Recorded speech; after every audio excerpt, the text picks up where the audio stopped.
آج ہم صحیح بخاری کی پہلی حدیث پر ایک مختصر سی نظر ڈالیں گے اور یہ دیکھیں گے کہ اسلام میں کسی بھی عمل کی اصل قدر کس چیز سے طے ہوتی ہے۔ یہ حدیث اتنی اہم ہے نا کہ امام بخاری نے اسے اپنی کتاب صحیح بخاری کے بالکل شروع میں رکھا ہے۔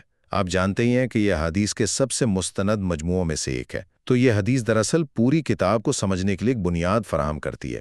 تو چلیے اس کی 3 اہم باتیں دیکھتے ہیں۔ پہلی بات، تمام اعمال کا دار و مدار نیت پر ہے، یعنی آپ جو بھی کرتے ہیں اس کی بنیاد آپ کی نیت ہے۔ سوچیں، 2 لوگ ایک جیسی رقم خیرات کرتے ہیں، ایک کا مقصد شہرت ہے، دوسرے کا صرف مدد کرنا۔ بظاہر عمل ایک جیسا ہے، لیکن اللہ کے نزدیک ان کی قدر میں زمین آسمان کا فرق ہے۔ دوسری بات یہ ہے کہ ہر شخص کو وہی ملے گا جس کی اس نے نیت کی، مطلب آپ کا نتیجہ پوری طرح آپ کے ارادے سے جڑا ہوا ہے۔ اگر آپ کا مقصد دنیا کا کوئی فائدہ ہے تو آپ کو بس وہی ملے گا، لیکن اگر مقصد اللہ کی رضا ہے تو پھر اجر بھی ویسا ہی عظیم ہوگا۔ اور آخر میں اس اصول کو سمجھانے کے لیے ایک بہترین مثال دی گئی ہے ہجرت کی۔ اب دیکھیں، ہجرت یعنی اپنا گھر بار چھوڑ دینا، یہ ایک بہت بڑا عمل ہے، لیکن اگر کسی نے یہ ہجرت دنیا کے کسی فائدے یا کسی عورت سے شادی کے لیے کی تو اس کا اجر بھی بس اتنا ہی ہے۔